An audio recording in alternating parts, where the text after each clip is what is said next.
500 years ago, these shores received their first European visitors. The Portuguese who arrived created the modern state of Brazil, promoted today for its music, dance, football, beach life.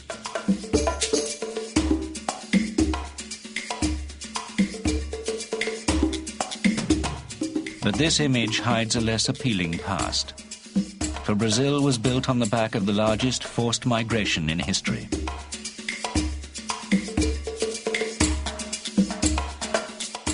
North America is well known for its slave-owning past, but this South American country received 10 times as many, 4 million Africans. Why did Brazil become the world's largest slave-owning country? Why does it rank among the cruelest regimes of the past few centuries? Why is it a story that some still prefer not to tell? Slavery is an inconvenient history for the Brazilian elite. There is no doubt about that. And they don't want this issue to be discussed.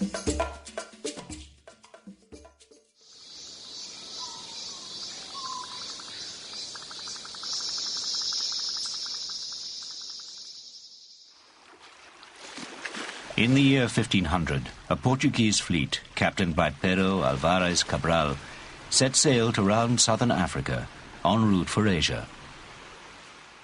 Portugal was a tiny country. It only had a population in total of just over 1 million.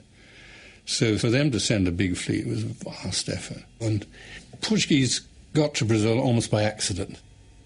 It was a large fleet on its way to India to get spices. And it was blown rather farther west than usual, and then they saw land birds, and they followed them and made a landfall on what's now Brazil.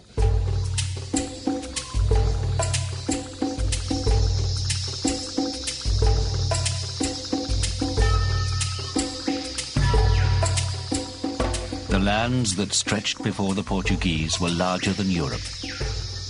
It was a remarkable discovery, equaling that of Columbus only 8 years earlier. The Portuguese eagerly sent the news home to Lisbon. Lisbon, Portugal's capital, was the world's center of exploration. Its streets full of sailors, investors, traders, and adventurers. Only a few years previously, Vasco da Gama had finally worked his way around the southern tip of Africa and opened the sea route to the luxuries of the East. Even though this people is the smallest of all the globe, that globe does not seem large enough to satisfy it. As soon as they have sailed along the coast, they take possession of it and consider it a conquest. Parmentier, French captain.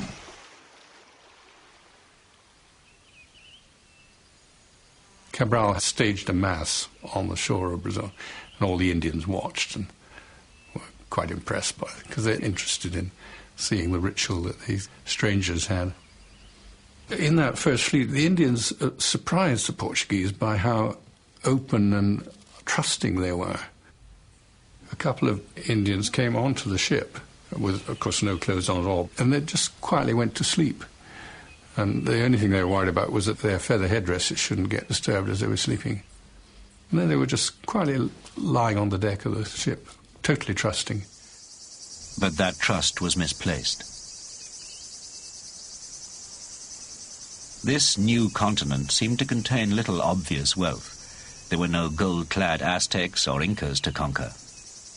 The only item of interest was a valuable tree, known in Europe as Brazil wood, which gave the country its new name. But there was nothing to compare with the wealth of Asia. Except for one thing. Its land. Portugal sectioned off Brazil's coastline to rich settlers, but they soon ran into a problem. Plantations are highly labor-intensive, and Portugal's own population was too small to send suitable emigrants. The ambitious new settlers turned to slavery. Portugal, like most of Europe, was no stranger to slavery. 1 in 10 of Lisbon's population was a slave. predominantly from northern Africa. So, all along the Brazilian coast, native Indians found themselves being bribed with their first iron tools or forced at gunpoint to become enslaved.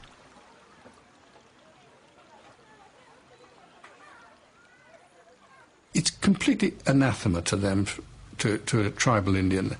They're communistic societies and they work for one another. And also the concept of overproduction is completely alien. They see no need for it. They're living in a very rich country with an evergreen system, so that the game is always out there in the forest and the fish are always there in the rivers. And so that's their supermarket. They see no need to produce too much and have stored. And then also the concept of one man working for another man or woman is completely alien. It's horrible. Conditions worsened. Mistreatment, physical assault, even murder. Above all, hundreds of thousands of indigenous peoples died from European diseases, smallpox, measles, and the common cold.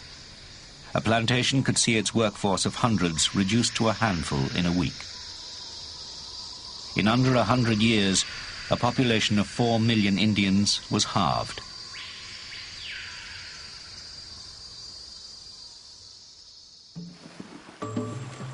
So by the year 1600, the Portuguese, requiring an alternative labour force, had turned to Africa.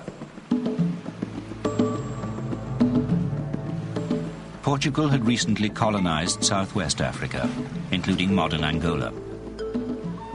Only 40 days sailing across the Atlantic, this was now to become, in effect, a people factory. Angola was the area where most slaves that were taken out of Africa and landed in the American continent came from. People complain about the way that sheep or cattle are transported across the world. Transportation of slaves was very much like that. Perhaps 300 or 400 people packed together with only enough space to lie down, without enough air, without enough water, without enough food to survive. Very often, over half of the cargo, as it were lost from these voyages.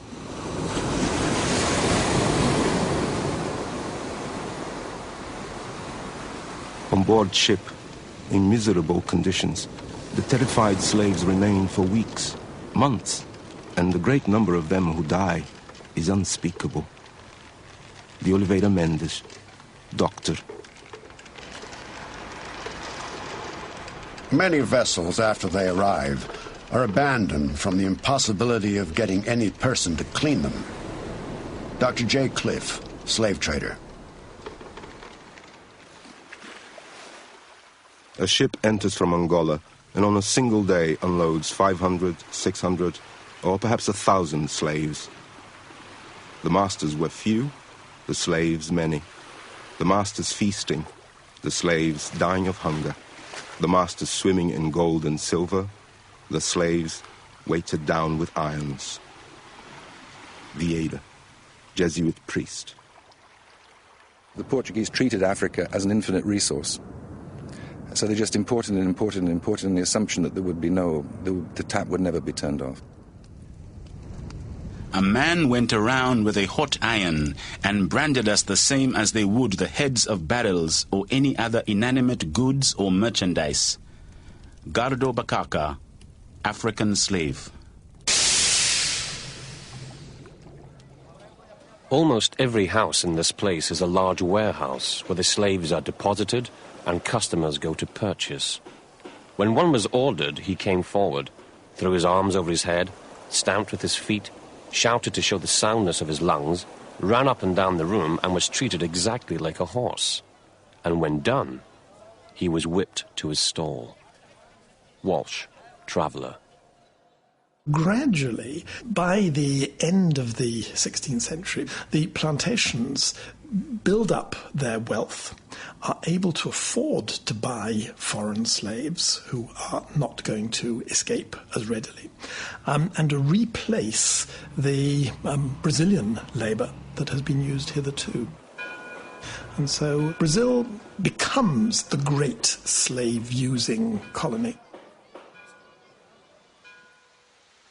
What exactly were these slaves being used for? What was the commodity that caused the Portuguese to colonize these lands as quickly as they could? The answer is sugar. 5 centuries ago, this simple plant was among the most valuable items in Europe. Known since the time of Alexander the Great, sugar was highly valued as spice, medicine, and sweetener. In a world without refrigeration, anything that could mask the taste of rotting food could, literally, be worth its weight in gold. Plantations in Europe had been small and often of poor quality. The vast lands of Brazil offered massive opportunities. Huge quantities of processed sugar were shipped to ports like Antwerp, Amsterdam, and Venice.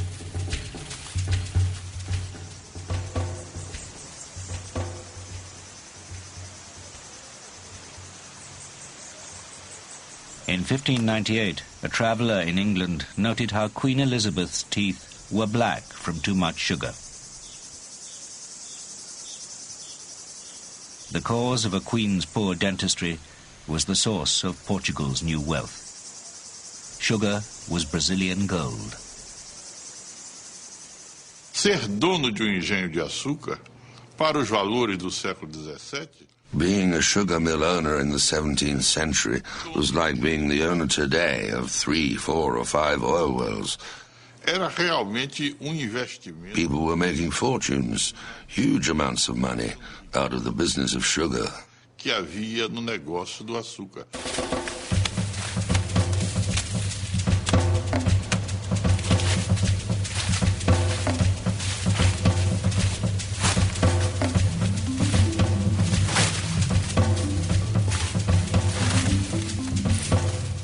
Slaves are the hands and the feet of the sugar mill owner, because without them, it is not possible in Brazil to set up, maintain, and develop a plantation, nor to have a functioning mill. Antonil, Jesuit priest. We often tend to think of slaves just working in the fields, but obviously they worked as carpenters, as builders, and in various other occupations as well. They'd probably work from sunrise to sunset, sometimes 18 or 20 hours a day. It was said that slaves only needed 3 things: bread, cloth, and a stick. In other words, a stick to be beaten with, enough bread to survive, and just a strip of cloth in terms of clothing.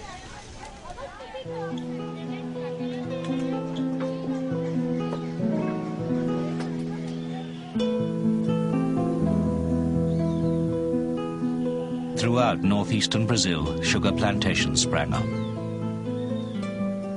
Over 200 such plantations provided the sugar that made Brazil the world's leading producer.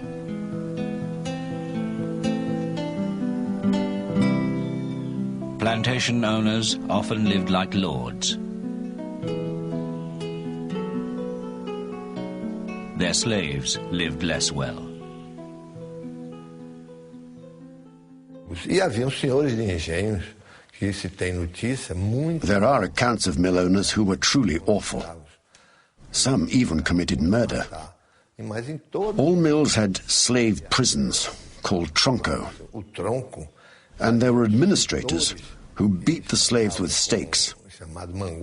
And one of these, a palmatoria, which was used to hit the palm of a hand or the sole of a foot, depending on the slave's behavior. This is a small one. Others were bigger than this. Eram essas peças aqui e maiores até do que essa. Com a escravidão, o homem passou a ser objeto, uma coisa. With slavery, men became an object, a thing. And the master, the owner of this man, even had the slave's life in his hands and would suffer no penalties for any acts against a slave. For this reason, the slave was an object. He wasn't even an animal. He was simply an object. His owner could sell him, beat him up, or even kill him. The system was barbarous. Punishments were severe, being placed in the stocks, being castrated, or execution. Most common by far was whipping. By order of his master, he was stripped naked, tied to a stake, and whipped by the slaves André and Paulo. The master ordered the attachment of an iron neck piece and chain, and at the end of the chain, a tree stump weighing over 60 pounds was fastened. The victim was immediately taken back to the farm with orders to continue work. Toledo Lessa, public prosecutor. Whippings for 9 successive days are an ordinary form of punishment. The accused receives 200 or 300 lashes. The mangled flesh is then cut and pepper and salt applied to the wounds. The tourniquet, hand and neck stocks, thumb screws, manacles, irons, pillories, and many other instruments of punishment are common on our plantations. In some provinces, slaves are exposed for a whole night, tied to a stake over an ant's nest. Burlamac, abolitionist.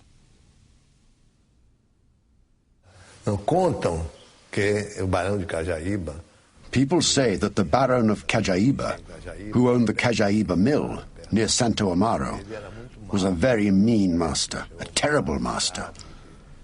He killed the slaves and was well known for being evil.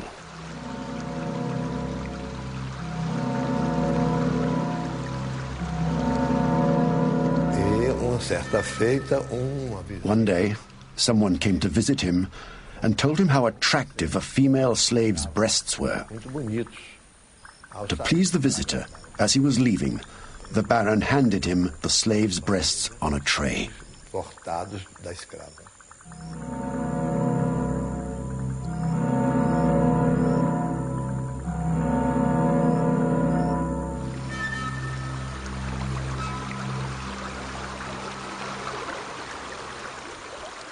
Todo mundo tinha medo dele aí.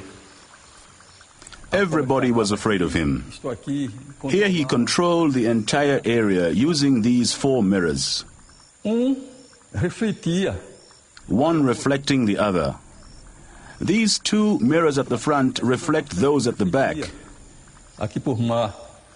He could see the rooms around him, the gardens out back, and the river out front. Ele reflete tudo quanto se passar aqui nas 2 partes. Para cá e para cá. The Baron of Cajaíba was one of many who treated livestock better than slaves. Whereas in the United States the black population rose steadily, in Brazil, despite a far greater rate of importation, it stayed the same. Life expectancy for new arrivals was a mere 6 or 7 years, and slaves born in Brazil lived, on average, only into their early 20s.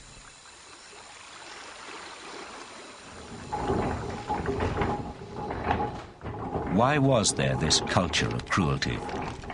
In part, it was the particular nature of how the Portuguese sought to extract the most value from their colony. Few settlers brought their wives or families. This colonization was overwhelmingly single and male, and it was impossible for Portugal to discipline immigrants in such a vast area the other side of the Atlantic. Much of the population lived beyond effective control. And who were the settlers? Many were young men, or ambitious gamblers, risking all, who found themselves thrown into a world of wealth, freedom, fornication. Many, too, were criminals or miscreants that Portugal preferred far from home shores. In an atmosphere lacking family, social or state restraint, slaves suffered.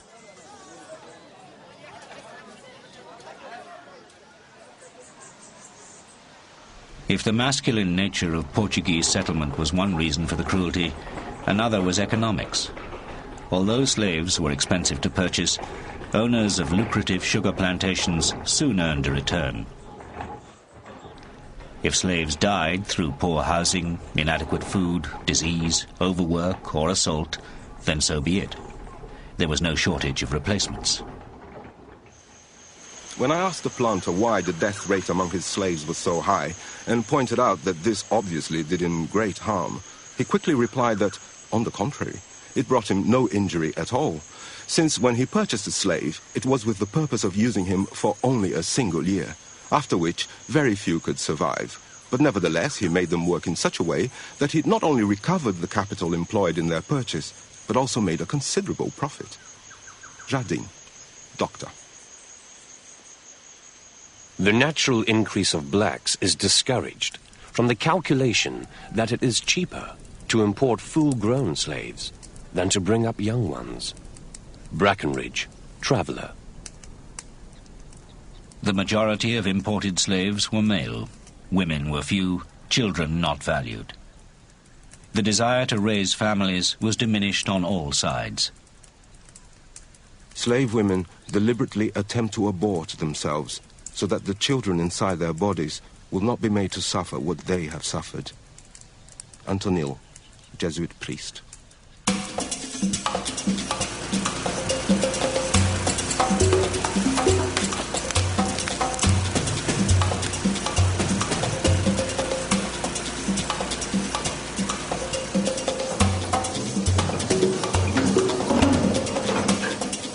The need for slaves multiplied enormously when, in the mid-1690s, gold was discovered in the interior. Slaves were sent to the mines to dig, pan, and extract more wealth for their masters. Brazil's increasing prosperity was channeled into new towns and cities.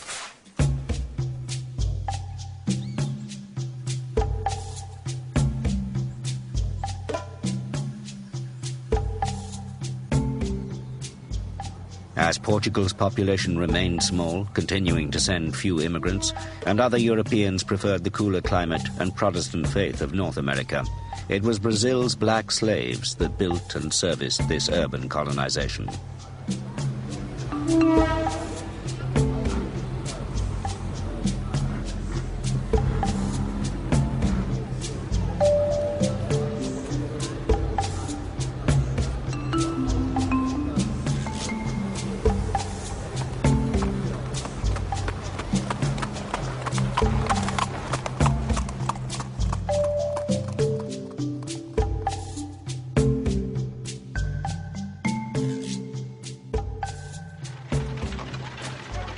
The slave is the tiller of soil, the maker of sugar and brandy, the pack animal, the breaker and pulverizer of stones, the cook, the footman, groom, tailor, courier, and carrier.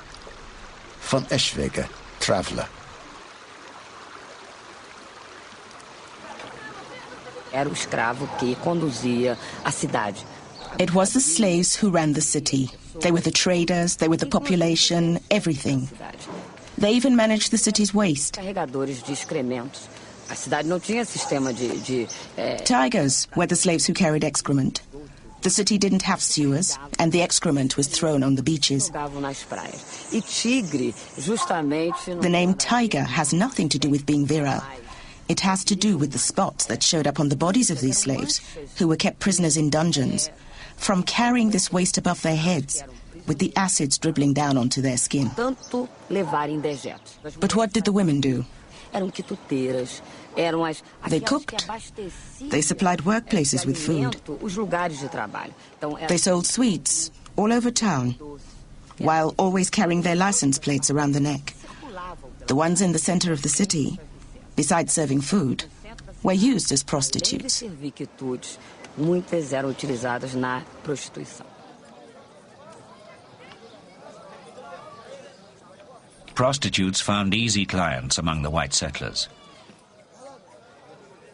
The Portuguese were far from home and family, and the indigenous Indian women and black slave women were both targets for sexual liaison.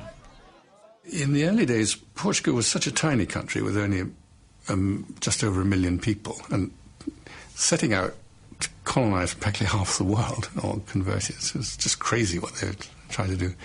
So their official instructions to people in the early years in Brazil were just to breed up as much as they could. A colonização foi essencialmente masculina. In Brazil, the colonization was essentially male. The Portuguese woman, the family, did not come to Brazil. You can count on one hand the number of European women, in contrast with the number of European men. So, the biological integration of the African woman with the European man was natural. There wasn't this ethnic exclusiveness that took place in the United States.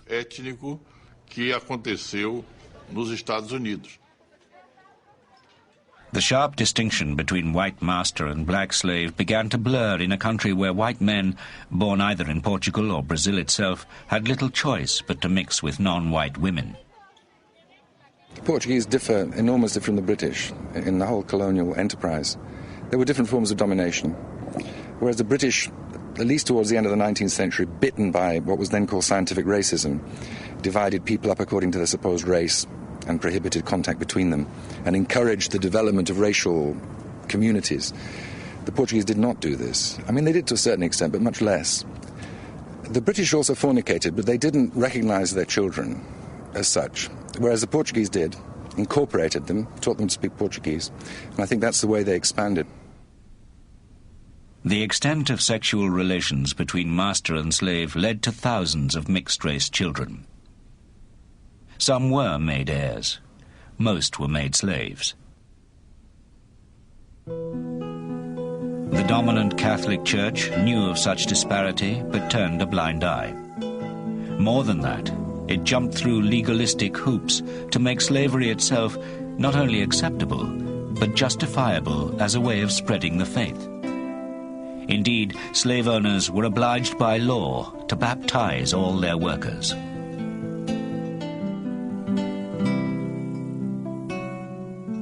Hundreds of ornate churches were built to be used by whites and newly converted blacks. These churches were both built and decorated by slaves. Pointedly, some quietly rebelled by sculpting pregnant angels. One very erudite Portuguese priest who was long resident in Brazil delivered in the 17th century a particularly revealing sermon in which he argued that the trials and tribulations in this life were sure passage to comfort and peace in the next, and that slaves could take consolation in that. He also warned masters that the other could be true, and if you were too abusive of your slaves, you might find passage to the next life a fairly uncomfortable one. So he wanted to have it both ways, but he certainly wasn't arguing against the existence of the institution of slavery. The Catholic Church never took up that campaign. Black brothers, the slavery you suffer, however hard and grinding it may be, or seems to be, is only half slavery. You are slaves in your exterior part, which is the body. However, in the other interior and nobler half, the soul, you are not a slave, but free. When you serve your masters, you do not serve them as someone who serves men, but rather as someone who serves God. Vieira, Jesuit priest.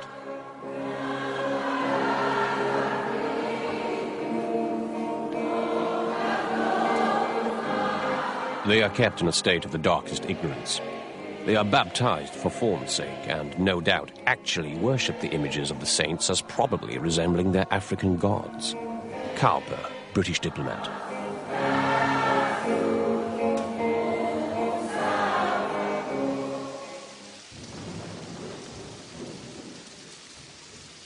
For many black slaves, life was lived on two levels.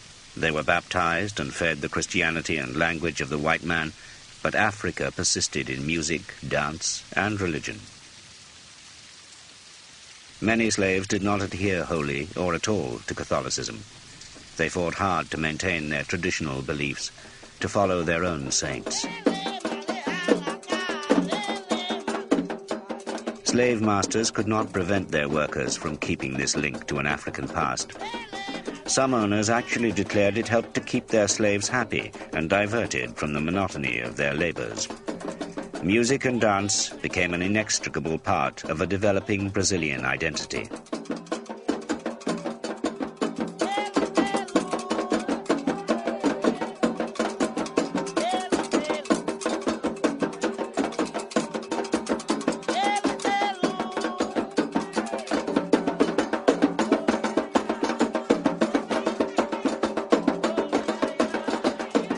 The Negroes were dripping, and yet the musicians did not cease running from one to the other and exciting them still more. The dance had arrived at such a degree of strange overexcitement when suddenly calling was heard from the house. Let all fires be extinguished, that all noise ceases, and let all the Negroes return to their cabins. In dancing and singing, they forget their ills and servitude, and only remember their native country and the time that they were free. Toussaint Sanson, Planter's Wife. One of the outstanding differences between Brazil and the U.S. South is simply the fact that not only more slaves came to Brazil than to the U.S. South, but they continued to come for a longer period of time and later into the 19th century. So that there was a constant renewal of Africans and of African culture to Brazil. It was more reinforced and fresher in the Brazilian experience. And so they brought with them that cultural heritage. And it's ironic that today some of that is better preserved in Brazil than it is in Africa, because change continued to happen in Africa to erode those forms.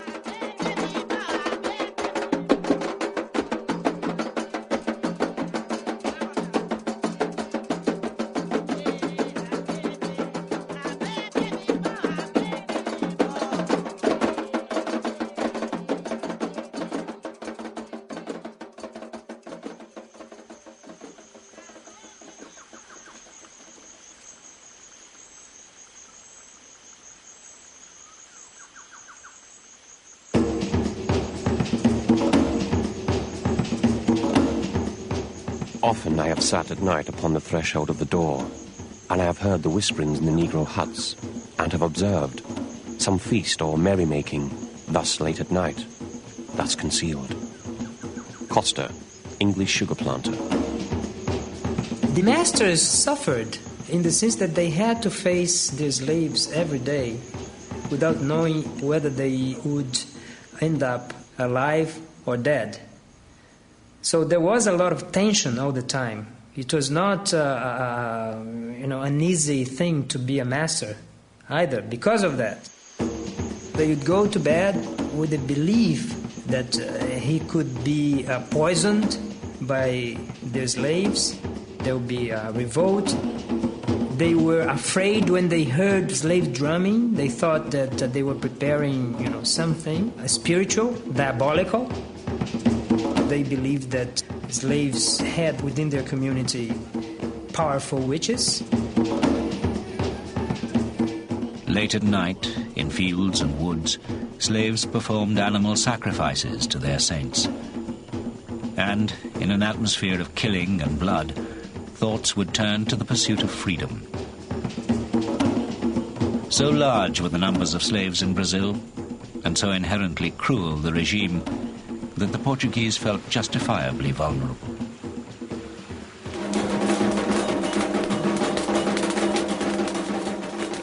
By the early 1800s, occasional revolts were occurring. Resistance varied. Some slaves broke machinery, others set fire to crops, some simply went on strike. One group in 1806 refused to work and made these demands. If my lord also wants our peace, he must agree to the following. Friday and Saturday to work for ourselves. Give us casting nets and canoes. More flour. Reduce the daily quota of sugarcane we must cut. More men to cut the wood. Someone to tend the fire at the kettles. We shall be able to play, relax, and sing any time we wish. Accepting all the above, we are ready to serve you as before.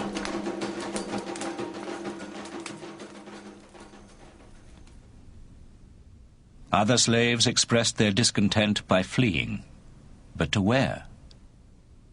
Slaves who ran away joined runaway communities called quilombos. And even cities, even the city of Rio de Janeiro was ringed by quilombos established in the forests, in the hills, quite nearby.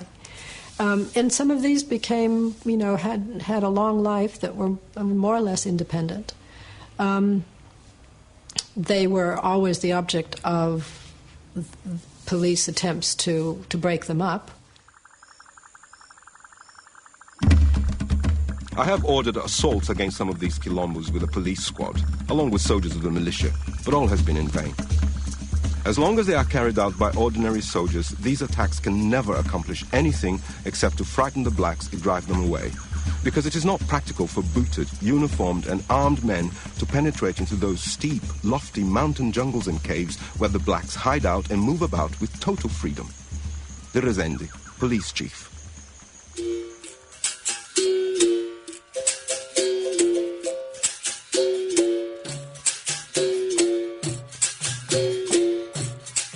In the cities, too, the Portuguese saw an increased confidence among blacks that freedom was on its way. At times, this belief took an aggressive form. One of the traditions that slaves had sought to maintain was a martial art called capoeira.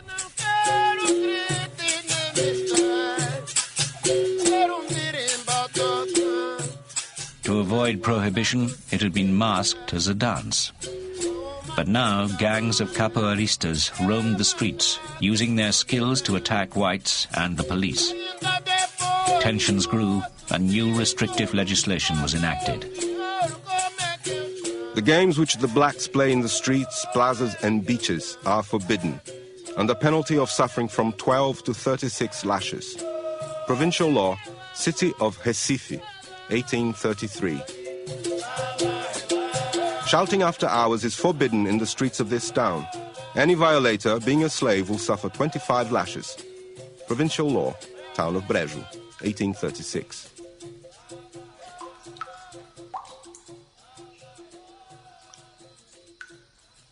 Maintaining control of the slave population was becoming increasingly hard.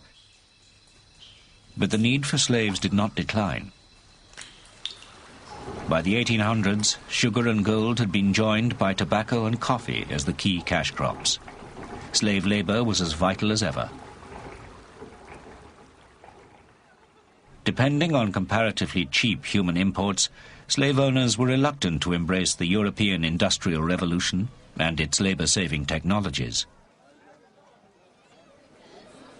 In 1822, Brazil secured independence from Portugal. For slaves, little changed. But the international pressure for abolition grew, particularly from Britain. Well, Britain played a very interesting role as far as the abolition of the slave trade in Brazil was concerned. It had, if you like, a dual role. On the one hand, the British government was extremely active in establishing an anti-slavery squadron which patrolled the Atlantic. At the same time, you could argue that British involvement, economic involvement in Brazil, actually perpetuated and assisted in continuing slavery in Brazil. Britain imported slave-produced sugar from Brazil, slave-produced coffee from Brazil, right until the end of the 19th century. But an end was in sight. Some slaves were now offered limited freedoms. I, Antonio Pereira Freitas, state that I possess a slave of more or less 9 years of age, which slave I liberate and possess in a liberated condition from this day forward forever, with the declaration that he served me while I live, and that during this entire period of my life he not attempt to free himself by legal means, since he is already free as a result of this, my decision. And if at some time he should disobey me, or show some ingratitude toward me, he will lose the freedom which I am granting him, and will remain subject to enslavement to my person and any heirs. Freitas, slave owner.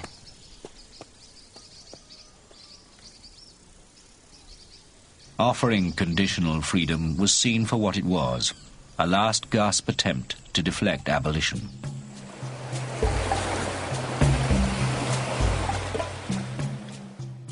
During the 19th century, 1 million new slaves from throughout Western Africa arrived at Brazilian harbors. In Rio, the slaves outnumbered the rest of the population 2 to 1.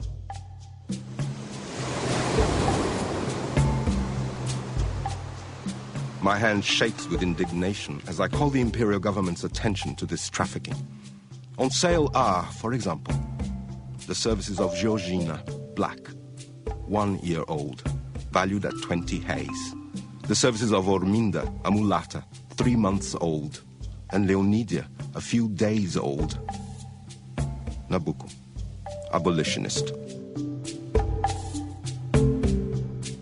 The continued British confiscation of slave ships and its restriction on trade meant that the transportation of Africans that had begun 350 years earlier would have to end.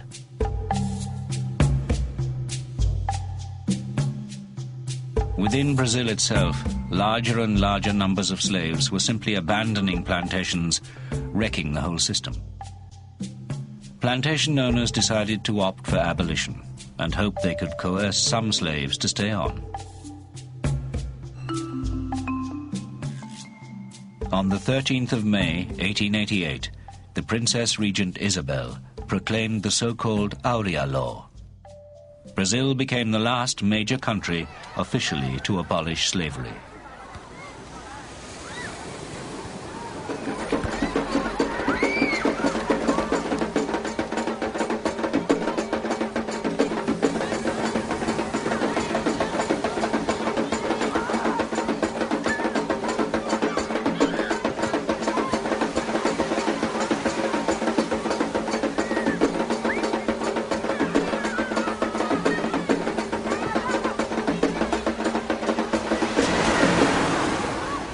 This was the final Emancipation Act, but of course even after that those who had formerly been slaves owe nothing, were given no compensation and so on, and so were forced to remain on the land or to exist in other ways. In other words, although they were legally free, they were still bound economically to the land, to the mines or the other occupations they were forced to undertake. The blacks are the ones in prisons, living in the slums, not having jobs. Nowadays, they're not slaves belonging to one master. They are slaves of the system. The executioner has changed. It's much more sophisticated. The whip is almost invisible, but it is still felt.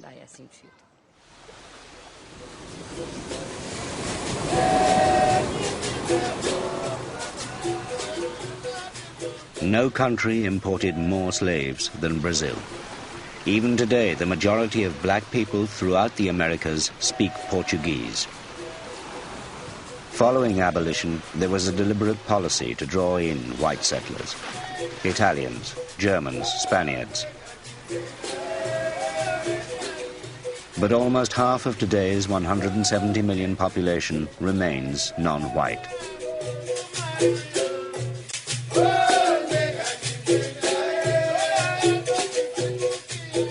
The legacy of slavery to modern Brazil is huge. Racial inequality, the fact that the majority of blacks are poor, that they are not as well educated as whites. But you also have positive results, not of slavery itself, but of the slaves. In terms of the music, in terms of the religion, made Brazilian culture much richer than it would have been without the presence of Africans in Brazil.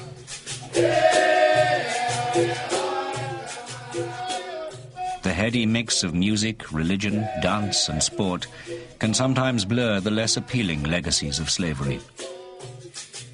Homelessness, street children, unemployment.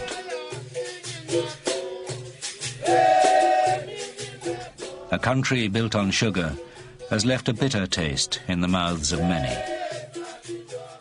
Brazil looks like a colonial society, and the same elite continue to rule Brazil. And even though we now have a democratic constitution and liberal democracy and all the rest of it, the country continues to be dominated by a very small percentage of the population, mainly white. So in that sense, you know, of a small group, extremely rich, Brazil's the world's leader in inequality. And so you have this small 10% with most of the resources, and the rest condemned to, poverty. As Brazil commemorates its 500th birthday, no other country shares its racial mix. The delineation between black and white is blurred, with the overwhelming majority somewhere in the middle. But white remains the color of aspiration, and black the color of a history that some would prefer to forget.